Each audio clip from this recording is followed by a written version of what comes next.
আসসালামু আলাইকুম আমার ভাই ও বোনেরা, আজকের রেসিপিতে আছে দেশি হাঁসের মাংস। এই যে আমি হাঁসটা কেটে কুটে এইভাবে ধুয়ে পরিষ্কার করে নিয়েছি। এই যে হাঁসটা অনেক চর্বি আছে, এরকম চর্বিওয়ালা হাঁস খেতে অনেক মজা হয়। চলে যাব রান্না করার জন্য। রান্নার জন্য কড়াই বসে দিয়েছি, কড়াই গরম হয়ে গেছে, তেল দিয়ে দেব, পেঁয়াজ কুচি দিয়ে দেব 1 কাপের মতো,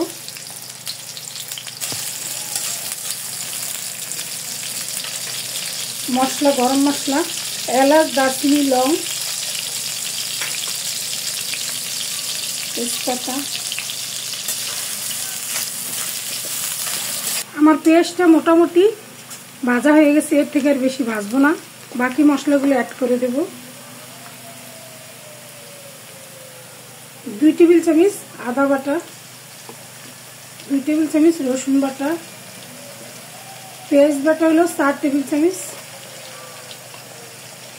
জিরা ধনিয়া বাটা 3 টেবিল চামচ, শুকনো মরিচ বাটা 3 টেবিল চামচ,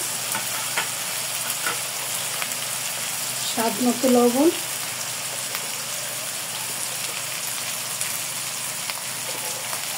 হলুদের গুঁড়ো 2 টেবিল চামচ, মিক্স করে দেবো।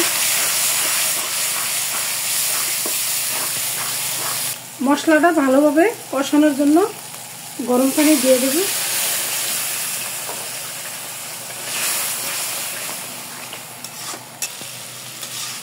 আমার মশলাটা পারফেক্টভাবে কষানো হয়ে গেছে। এই যে তেল উপরে ভেসে উঠছে, আমি কেটে রাখা মাংসগুলো দিয়ে দেবো।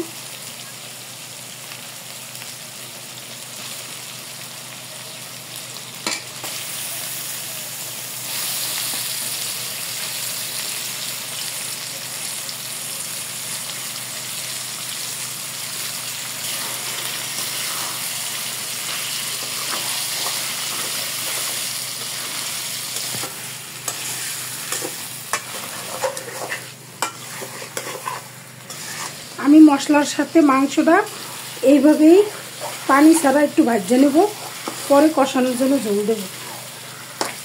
3-4 মিনিটের জন্য এইভাবেই নাড়াচাড়া করে নেব। গরম পানি দিয়ে দেব মাংস কষানোর জন্য।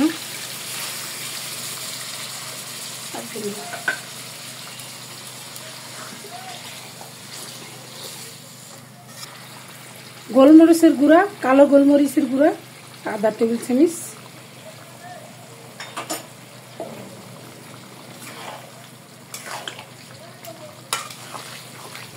আমি ঢাকনা দিয়ে দেব 10 মিনিটের জন্য।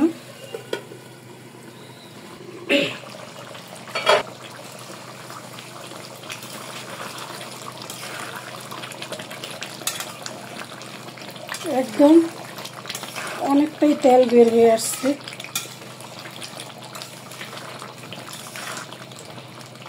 এবার কড়াই পুড়ে গেছে তেল। আরো 10 মিনিটের জন্য কষাইতে হবে। ঢাকনা দিয়ে দিলাম।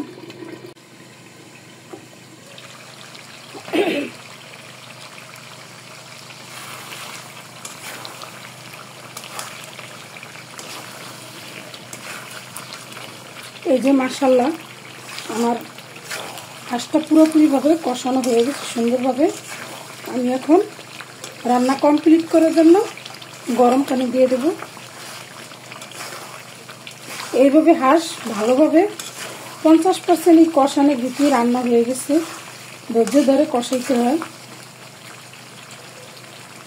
গরম পানি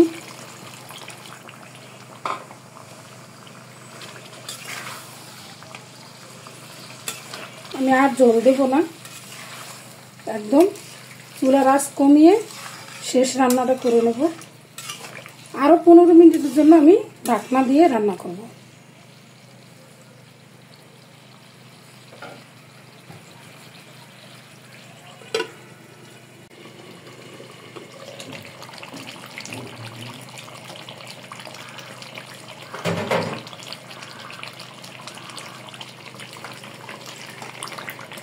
মাশাআল্লাহ আমার হাঁসের মাংসটা রান্নায় প্রায় শেষ পর্যায়ে। আমি এই পর্যায়ে একটু মশলা দিয়ে দেবো, গরম মশলা, 4-5টা কাঁচামরিচ,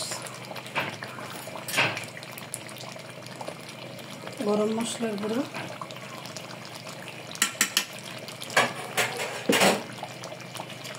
হাঁসে একটু মশলার পরিমাণটা বেশি দিতে হয়। আমার এটা একদম গেরেস্তারা যে হাঁসগুলো পালে বাড়িতে, ওই হাঁস চেষ্টা করবেন এই ধরনের হাঁস নেওয়ার জন্য, এতে করে মাংসের টেস্টটা ভালো আসে। আমার রান্না হয়ে গেছে, আর ঢাকনা দেব না। আমার এই রান্নাটা যদি আপনাদের ভালো লাগে তাহলে আমার চ্যানেলটি সাবস্ক্রাইব করবেন, শেয়ার করে দিবেন এবং একটা লাইক দিয়ে দিবেন। দেখেন ঝোল একদম কষা ভুনা করে ফেলছি, কোনো জল টল দিই নেই। এই যে আমার রান্না শেষ। আপনারা যে যেখানে আছেন ভালো থাকবেন। আজকের জন্য এখানেই বিদায়। আল্লাহ হাফেজ।